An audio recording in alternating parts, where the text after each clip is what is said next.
A paz do Senhor Jesus, aqui quem está falando é o pastor Carlos Olli. Que você seja edificado por essa palavra. Jesus Cristo está nas todas as escrituras sagradas.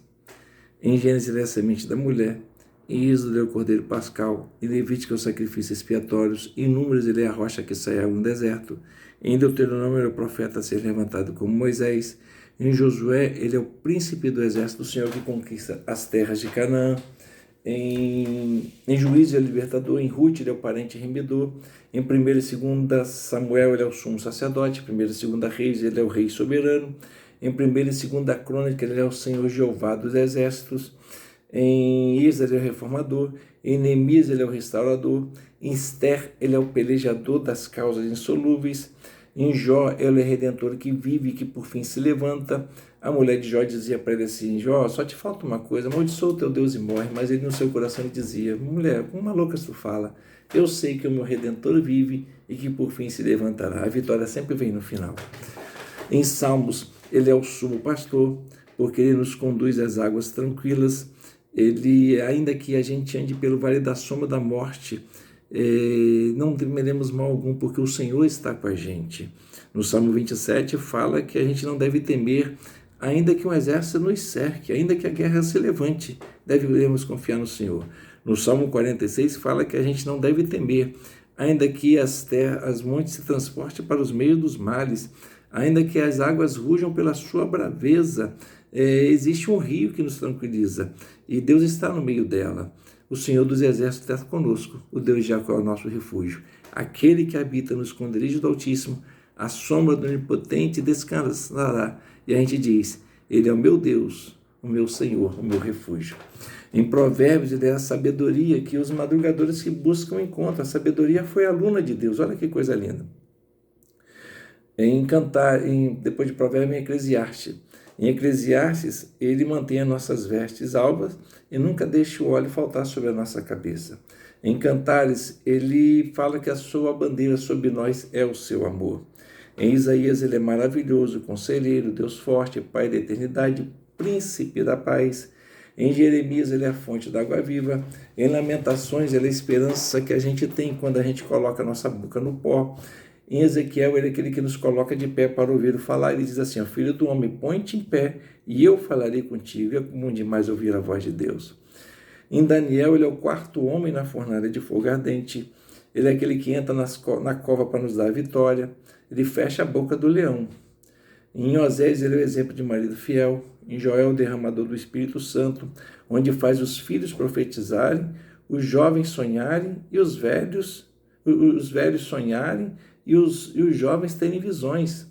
Em Joel, Amós é a santidade, Obadias é o herdeiro, e Jonas é o livramento dos nivitas, e Miqueias ele é a lei, e Naum é nossa força, Abacuque é nossa fortaleza e nossa alegria.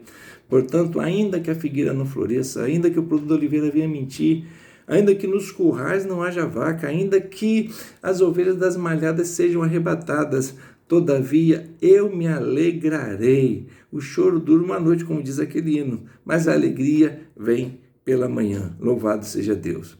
Em Sofonias, ele é o poder de Deus. Em Ageu, é o dono da riqueza, porque diz o seguinte: a glória da última casa será maior do que a da primeira. Em Ageu, dono da riqueza, Sofonias, Ageu, Zacarias. Em Zacarias, ele é o amigo fiel que foi ferido na casa dos seus amigos.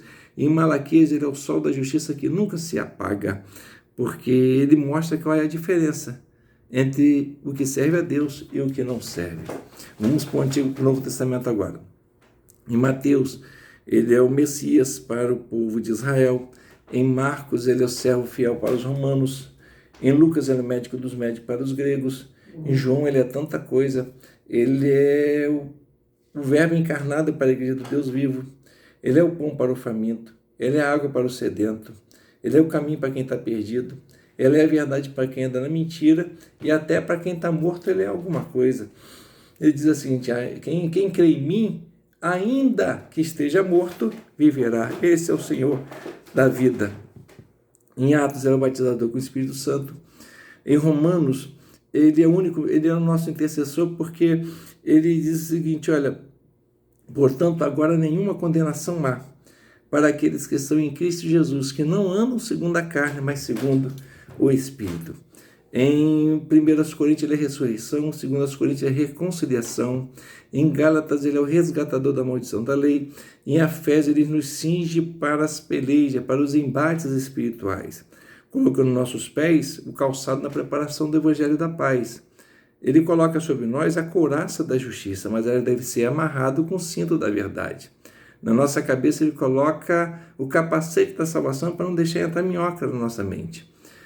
Numa das mãos nós temos, ele coloca sobre nós o escudo da fé, com o qual nós podemos apagar todos os dardos inflamados do maligno. Na outra mão ele coloca a espada do Espírito, que é a palavra de Deus. Ela penetra na divisão da alma e do Espírito. Em Filipenses, aquele que tudo eu posso, porque ele me fortalece.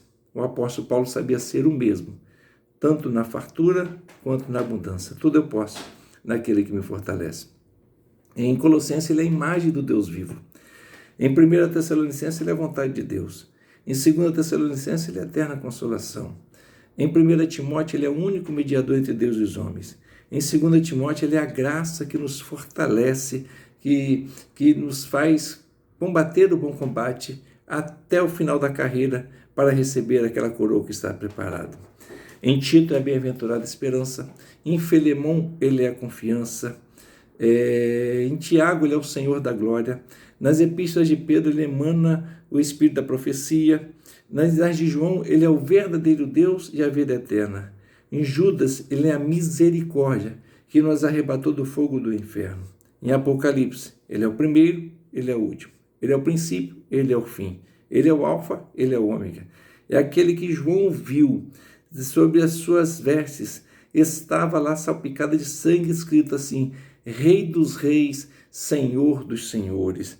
É aquele que vive, que reina para todos sempre. Um dia ele virá nos buscar e nós estaremos para sempre com ele. Existe no céu um livro chamado Livro da Vida, e todos aqueles que recebem a Jesus Cristo e andam nos seus caminhos têm o seu nome inscrito no livro da vida. Entregue a sua vida para Jesus. Esse Jesus lindo e maravilhoso, um dia o veremos face a face.